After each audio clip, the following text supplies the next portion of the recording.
Shareholders, welcome back to another weekly edition of the Saturday Sendout from The Simple Side. Like always, if you're reading this on thesimpleside.substack.com, you can click on this little fancy button and let me know what you want me to talk about. Of course, I can't see who writes these, but I do read them and I try to implement them in my writing. In fact, here are 3 questions that I had just recently from this past week. Someone asked if I could send out a Friday newsletter tracking the sales of all the stocks within this weekly newsletter. And I just want you guys to know that the newsletter assumes sales happen at the end of the trading day, and sending out an extra newsletter just isn't going to be able to fit in with my work schedule. Then somebody asked, do you know if we can hold some of these stocks for longer than just the week? And my answer to that is I don't, for the purpose of this newsletter only, but you definitely can. I'm just doing the weekly trades to show/explain that you can beat the market weekly by subscribing here. Then someone asked what my long-term holdings are. And I actually just made a release about this, and you can find the link in the newsletter, thesimpleside.substack.com. You'll see this newsletter at the very top. Or you can look up thesimpleside.substack.com, go to that website, and you'll be able to see my 51 stock portfolio that I just released. All right, just so you know, if you are a paying subscriber, I've got some good stuff coming up for you. I have new contrarian bets coming out, and I also have an upcoming paid subscriber giveaway that's going to come out. We're probably going to be giving away over $1,000 in December. All right, and just so you know, for what is down below in this newsletter, what I'm going to talk about, I've got a top investment stock with the potential for a 30% upside. I have insights into upcoming contrarian bets, and I've got 5 stocks that look like they could make you money next week. And of course, there's so much more than that as well. We're going to talk about the weekly recap first. I'm sure if you're listening to the newsletter, you know what the weekly recap is, so I won't talk about it. But over the past 10 weeks, at least since I've been tracking the returns from this weekly newsletter, we have returned 8.9% during these sendouts. And if I continue at this rate, I will end the year with 46% annual returns. Now tell me how many of those financial gurus that claim to be doing this, every year, that claim to be beating the market all the time, have proof? None of them. My newsletter has been tracking everything. You can see all of the old newsletters, and I give you all of the data from the past weeks in every single newsletter that I send out. So this week, we beat the market by 0.08%, just barely eked out a win there. Over the past 10 weeks, we've beat the market by 6.85%. And annualized, this means we'll beat the market by 35.60%. So this is expecting that over the next year, we continue at the same performance that we have for over the past 10 weeks, and assuming that the S&P 500 continues at the same level of performance that it has had over the past 10 weeks as well. All right, let's talk about politician trading and the politician ETFs that we track here. So we have NANC, which is the Democrat tracking ETF, and KRUZ, the Republican tracking.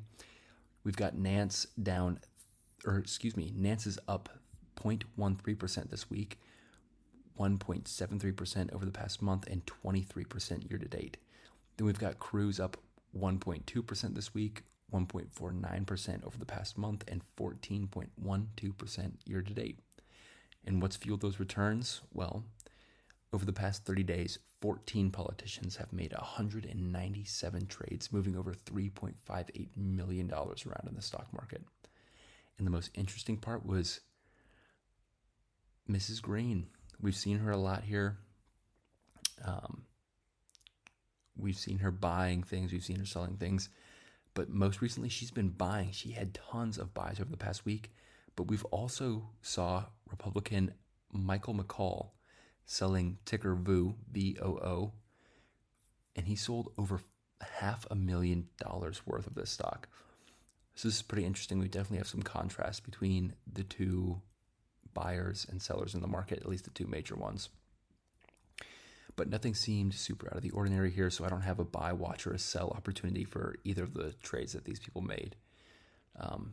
Plus, neither of these two people have like super interesting or superior returns relative to the S&P over time.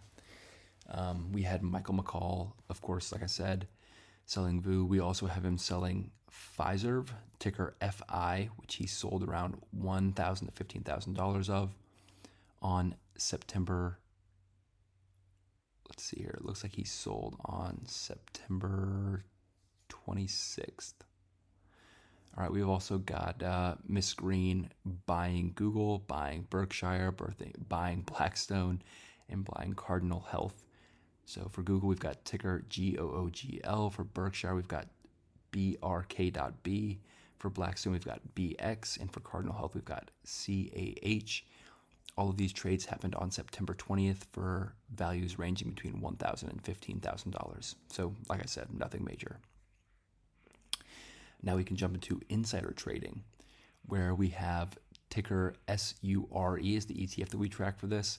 It is up 1.15% this week, 3.07% this month, and 13.43% year to date. And the most interesting buyer this week, well, we've seen him before multiple times in a row. It's Control Empresarial de Capitales. Again, they have bought more shares of PBF Energy, ticker PBF, for $31.77 a share. And we have seen this exact same trade happen for multiple times over the past weeks, past months now. The stock is down 28% year to date, but has a lot of good things going for it.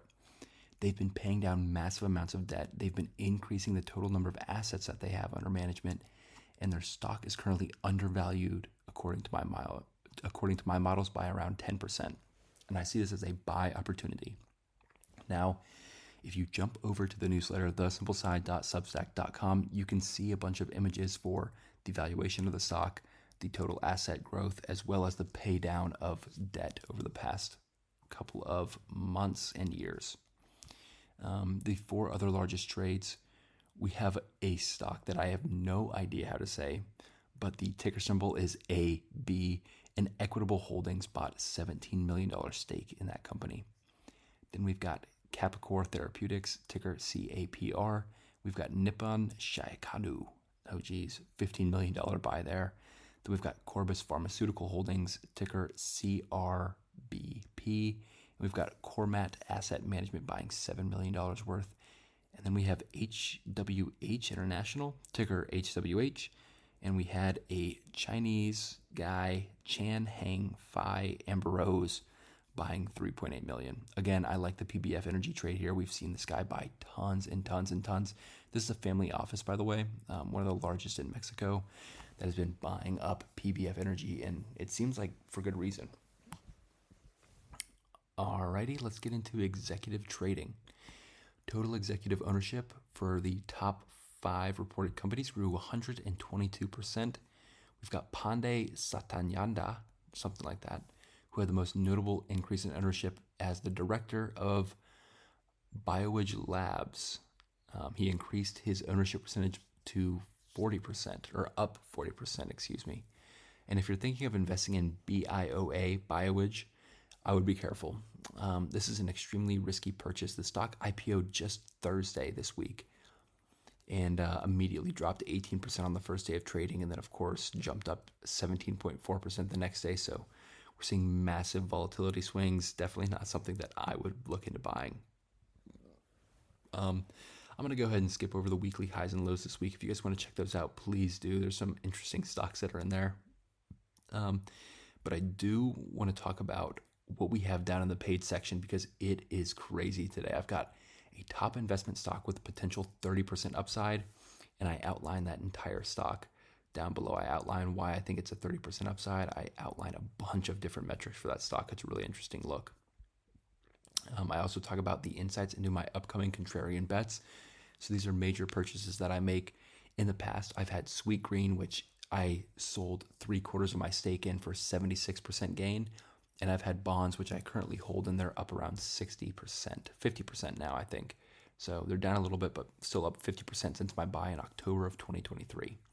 And last but not least, I have 5 other stocks that could make you money next week, and they're all labeled as buy opportunities for paying subscribers below. I hope you enjoy, and shareholders, we'll see you next week.